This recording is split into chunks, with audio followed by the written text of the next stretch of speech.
Hello' everyone, সকলোকে পুনৰবাৰ স্বাগতম জনাইছোঁ স্মাৰ্ট লাৰ্ণিং ইউটিউব চেনেললৈ। চ' ইতিমধ্যে আপোনালোক সকলোৱে গম পাইছেই যে ডেট ঘোষণা কৰি দিছে আমাৰ টেট এক্সামিনেশ্যনৰ 29 ডিচেম্বৰত এক্সাম হ'ব।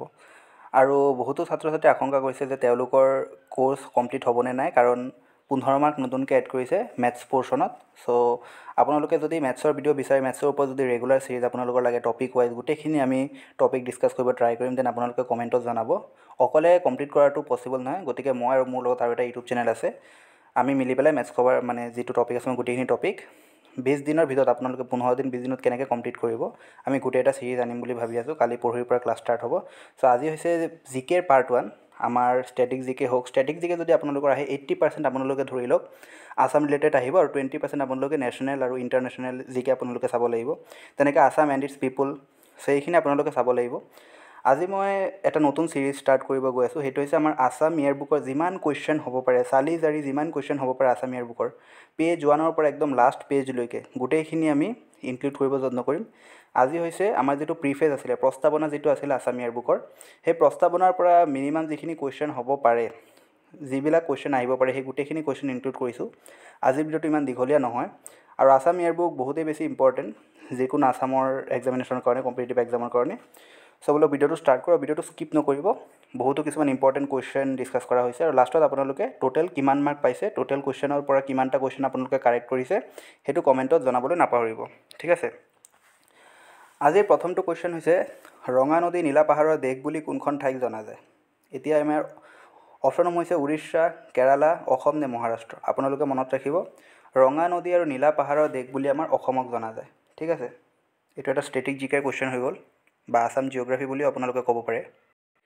Moving to the next question, ছিকিমক কেতিয়া উত্তৰ পূৰ্বাঞ্চলৰ অংশ কৰা হৈছিলে? অপশ্যন হৈছে 2001, 2002, 2003 নে 2004। আপোনালোকে মনত ৰাখিব 2002 চনত ছিকিমক উত্তৰ পূৰ্বাঞ্চলৰ অংশ কৰা হৈছিলে, ঠিক আছে। আৰু ছিকিম হৈছে উত্তৰ পূৰ্বাঞ্চলৰ 8মখন ৰাজ্য। নেক্সট কুৱেশ্যন হৈছে, উত্তৰ পূৰ্বাঞ্চলৰ শ্ৰাংগিলা বা ভূস্বৰ্গ কোনটো ৰাজ্যক অভিহিত কৰা হয়? ইয়াৰে আমাৰ অপশ্যন হৈছে অসম, মণিপুৰ, নাগালেণ্ড নে অৰুণাচল প্ৰদেশ। আপোনালোকে মনত ৰাখিব অসমক কি বুলি কোৱা হয়? উত্তৰ পূৰ্বাঞ্চলৰ শ্ৰাংগিলা বা ভূস্বৰ্গ, অনন্য সৌন্দৰ্যৰ বাবে, ঠিক আছে। নেক্সট কুৱেশ্যন হৈছে, আমাৰ অসম ৰাজ্যখন এটি সৰু কৰিডৰে ভাৰত ভূখণ্ডৰ লগত লগ লাগি আছে, সেই কৰিডৰটোৰ নাম কি? সেই কৰিডৰটোৰ নাম আচলতে চিলিগুৰি কৰিডৰ হয়, কিন্তু আমাক সুধিছে এটা মানে এই জেগাটো আমি কি বুলি জানো, ঠিক আছে। অপশ্যন হৈছে বটল বা চিকেন নেক, তাৰপিছত টাইগাৰ নেক, হৰ্চ নেক নে ওপৰৰ এটাও নহয়। এইটো এটা বহুতেই বেছি কমন কুৱেশ্যন, কিন্তু আহিব পাৰে আছাম ৰিলেটেড। আমি যিমানখিনি কুৱেশ্যন আছে অসমীয়াৰ বুকত, যিমান কুৱেশ্যন হ'ব পাৰে গোটেইখিনি আমি ডিছকাছ কৰিম। চ' আপোনালোকে গোটেইটো আমি যিমানকেইটা ভিডিঅ' আনিম চিৰিজটোত গোটেইকেইটা চাব, আপোনালোকৰ নিশ্চয় হেল্প হ'ব। ইয়াৰ আমাৰ শুদ্ধ এনচাৰ কি হৈ যাব? চিকেন নেক বা বটল নেক বুলি জনা যায়, আপোনালোকে মনত ৰাখিব। 50 কিলোমিটাৰৰ ঠেক এটা কৰিডৰ হয়। এতিয়া মই ইম্পৰ্টেণ্ট কিছুমান আপোনালোকে ইয়াত চাব পাৰে, ইম্পৰ্টেণ্ট লাইন কিছুমান এড কৰিছোঁ। কুৱেশ্যন হিচাপে লিখা নাই, বহুত বেছি কুৱেশ্যন হৈ যাব, নহ'লে বহুত বেছি দীঘলীয়া হৈ যাব। আপোনালোকে চাব, জন গুটেনবাৰ্গে 1456 চনত ছপাশাল আৱিষ্কাৰ কৰিছিল। যিহেতু মই কৈছিলোঁ যে আছাম ইয়েৰ বুকৰ এটা ইম্পৰ্টেণ্ট লাইন এড কৰিম, চ' এইটো আছামৰ লগত ৰিলেটেড নহয় যদিও মই এইটো যিহেতু আছিলে এইটো এড কৰি দিছোঁ যে জন গুটেনবাৰ্গে, আপোনালোকে মনত ৰাখিব জন গুটেনবাৰ্গে আৱিষ্কাৰ কৰিছিলে ছপাশাল, আৰু কিমান চনত আৱিষ্কাৰ কৰিছিলে? 1456 চনত আৱিষ্কাৰ কৰিছিলে, ঠিক আছে। নেক্সট ইয়াত আপোনালোকে চাব পাৰে 1985 চনত প্ৰফুল্ল কুমাৰ মহন্তৰ নেতৃত্বত ছাত্ৰ সমাজে অসমৰ শাসনভাৰ লাভ কৰিছিলে। এইটো আপোনালোকে মনত ৰাখিব, কোন আছিল তেতিয়া নেতৃত্বত আৰু কিমান চনত, ঠিক আছে। তাৰপাছত 1826 চনৰ 24 ফেব্ৰুৱাৰীত ইংৰাজৰ লগত ব্ৰহ্মদেশৰ মান ৰজাৰ ইয়াণ্ডাবু সন্ধি হয়। চ' ইয়াণ্ডাবু সন্ধিৰ ডেটটোতো বহুতেই বেছি ইম্পৰ্টেণ্ট, আপোনালোকে মনত ৰাখিবই লাগিব যে 1826 চনৰ 24 ফেব্ৰুৱাৰীত সংঘটিত হৈছিলে ইয়াণ্ডাবু সন্ধি। কাৰ মাজত হৈছিলে?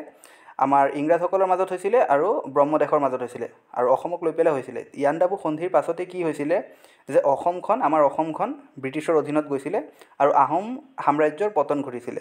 আহোম সাম্ৰাজ্য কেতিয়াৰ পৰা কেতিয়ালৈকে বৰ্তি আছিলে? 1228 চনত পাটকাই পৰ্বত অতিক্ৰম কৰি চুকাফাই অসমত প্ৰৱেশ কৰিছিল, আৰু 1228ৰ পৰা 1826লৈকে প্ৰায় 600 বছৰ বুলি ধৰা হয় যদিও একজেক্টলি কিমান বছৰ হয়? 598 বছৰ, 2 বছৰ কম 600 বছৰতকৈ, 598 বছৰ ৰাজত্ব কৰিছিল। তাৰপিছত ইয়াণ্ডাবু সন্ধিৰ পাছত আমাৰ অসম ৰাজ্যখন ইংৰাজৰ অধীনলৈ যায়, এইটো আপোনালোকে মনত ৰাখিব। নেক্সট হৈছে অসমে 17 বাৰ মোগলক পৰাস্ত কৰিছিলে। এইটো এটা বহুতেই বেছি ইম্পৰ্টেণ্ট কুৱেশ্যন, কিমান বাৰ পৰাস্ত কৰিছিলে? 17 বাৰ পৰাস্ত কৰিছিলে, আপোনালোকে মনত ৰাখিব। নেক্সট হৈছে কিমান চনত অসমৰ ৰাজ্য ভাষা বাংলা কৰা হৈছিলে? ঠিক আছে। ইয়াৰে আমাৰ অপশ্যনসমূহ হৈছে 1889, 1935, 1901 নে 1836। ইয়াৰ আমাৰ শুদ্ধ এনচাৰটো কি হৈ যাব? 1836 চনত অসমৰ ৰাজ্য ভাষা বাংলা কৰা হৈছিলে। আপোনালোকে জনাব যে পুনৰ আকৌ অসমীয়া কেতিয়া কৰা হৈছিলে ৰাজ্য ভাষা? বাংলা কৰা হৈছিলে 1836 চনত। তাৰ পাছত আকৌ পুনৰ আমাৰ অসমীয়া ভাষাটো কেতিয়া কৰা হৈছিলে অসমত, সেইটো আপোনালোকে যদি জানে কমেণ্টত জনাব। তাৰ পাছত ইয়াতে মই যিখিনি অপশ্যন দিছোঁ গোটেইখিনি চনেই ইম্পৰ্টেণ্ট হয়। কেনেকৈ ইম্পৰ্টেণ্ট হয়? 1889 চনত কি হৈছিলে আপোনালোকে জানে নেকি? জোনাকী আলোচনী প্ৰকাশ পাইছিলে। তাৰপাছত 1935 চনত কি হৈছিলে? 1935 চনত জয়মতী প্ৰকাশ পাইছিলে। তাৰপিছত 1901 চনত কি হৈছিলে? কটন কলেজ স্থাপিত কৰা হৈছিলে। ঠিক আছে, গোটেইখিনি চনেই ইম্পৰ্টেণ্ট হয় ইয়াত। সেইকাৰণে মই অপশ্যনতো এনেকুৱা চনেই ইনক্লুড কৰিছোঁ যিখিনি আপোনালোকৰ এক্সামত আহিব পাৰে। নেক্সট হৈছে প্ৰথম অসমীয়া ছপা পুথিখনৰ নাম কি? ইয়াৰে আমাৰ অপশ্যনসমূহ হৈছে মধুৰ সুৰ, কন্যা, ধৰ্মপুস্তক নে এটাও নহয়।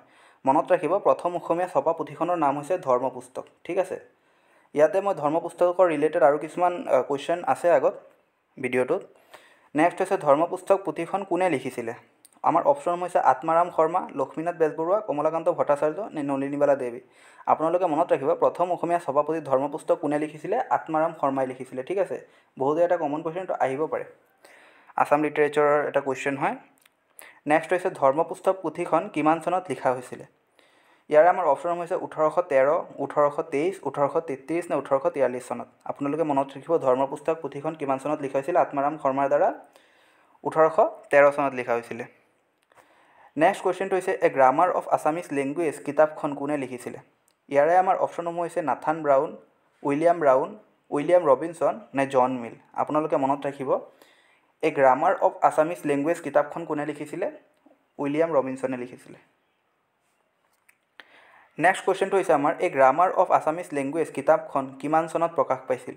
ইয়াৰ আমাৰ অপশ্যনসমূহ হৈছে 1839 দুবাৰ আহিছে, তাৰপিছত 1841 নে 1843। আপোনালোকে মনত ৰাখিব 1839 চনত প্ৰকাশ পাইছিলে। দুয়োটা কুৱেশ্যন ছেইম আহি গ'ল। 1839 চনত প্ৰকাশ পাইছিলে এ গ্ৰামাৰ অফ আছামিজ লেংগুৱেজ কিতাপখন, আৰু কোনে লিখিছিল? উইলিয়াম ৰবিনছন চাহাবে লিখিছিলে। ইয়াতে আৰু এটা কথা মই উল্লেখ কৰি দিব বিচাৰোঁ, 1848 চনত, মই কুৱেশ্যন আকাৰে লিখা নাই, 1848 চনত প্ৰকাশ পায় নাথান ব্ৰাউনৰ অসমীয়া ভাষাৰ ব্যাকৰণ পুথি। অসমীয়া ভাষাৰ ব্যাকৰণৰ পুথি লিখিছিল তেওঁ। ঠিক আছে, এজন ইংৰাজ বিষয়া আছিলে, কিন্তু অসমীয়া ভাষাৰ ব্যাকৰণৰ পুথি লিখিছিল, কিন্তু ইংলিছ লেংগুৱেজত লিখিছিলে অসমীয়া ব্যাকৰণৰ পুথি। আপোনালোকে খেয়াল কৰিব হা, ইংলিছ লেংগুৱেজত লিখিছিলে, কিন্তু ব্যাকৰণ পুথিটো কিহৰ আছিলে? অসমীয়াৰ আছিলে। তাৰপাছত নাম আছিলে কি? Grammatical notes of the Assamese language. Next হৈছে অৰুণোদয় আলোচনী কেতিয়া প্ৰকাশ পাইছিল? বহুত এটা কমন কুৱেশ্যন হয়, কিন্তু মই যিহেতু একো কুৱেশ্যনে এৰা নাই, চ' এইটো ইনক্লুড কৰি দিছোঁ যে অৰুণোদয় আলোচনী কেতিয়া প্ৰকাশ পাইছিলে। ইয়াৰে আমাৰ অপশ্যনসমূহ হৈছে 1867, 1846, 1900 নে 1888। আপোনালোকে মনত ৰাখিব অৰুণোদয় আলোচনী কেতিয়া প্ৰকাশ পাইছিলে? 1846 চনত প্ৰকাশ পাইছিলে। আৰু যদি আপোনালোকক সোধে যে অৰুণোদয় আলোচনীৰ প্ৰথম সম্পাদক কোন আছিলে, আপোনালোকে জানে নেকি? কমেণ্টত জনাবচোন। হয়তো মই এইটো কুৱেশ্যন আগত ইনক্লুড কৰিছোঁৱেই, হয় ইনক্লুড কৰিছোঁ যে অৰুণোদয়ৰ প্ৰথম সম্পাদক কোন আছিলে। ঠিক আছে, ইয়াৰে আমাৰ অপশ্যনসমূহ হৈছে চন্দ্ৰকুমাৰ আগৰৱালা, নাথান ব্ৰাউন, হেমচন্দ্ৰ গোস্বামী নে উইলিয়াম ৰবিনছন। আপোনালোকে মনত ৰাখিব অৰুণোদয়ৰ আলোচনীৰ প্ৰথম সম্পাদক কোন আছিলে? Nathan brown. তেওঁ ইংৰাজী আছিলে, নাথান ব্ৰাউন আছিলে অৰুণোদয়ৰ প্ৰথম সম্পাদক। ঠিক আছে, চ' প্ৰস্তাৱনাত আছাম ইয়েৰবুকৰ প্ৰস্তাৱনাত এইসমূহ কুৱেশ্যনে আছিলে। আৰু যদি আপোনালোকৰ কুৱেশ্যনসমূহ ভাল লাগিছে, আমাৰ যদি চেষ্টা ভাল লাগিছে, আৰু চেনেলটো যদি প্ৰথমবাৰ আহিছে, ভিডিঅ'টো যদি ভাল লাগিছে, ভিডিঅ'টো লাইক কৰিব, ভিডিঅ'টো শ্বেয়াৰ কৰিব, আৰু যদি ভাল লাগে চেনেলটো ছাবস্ক্ৰাইব কৰি দিব। Thank you so' much.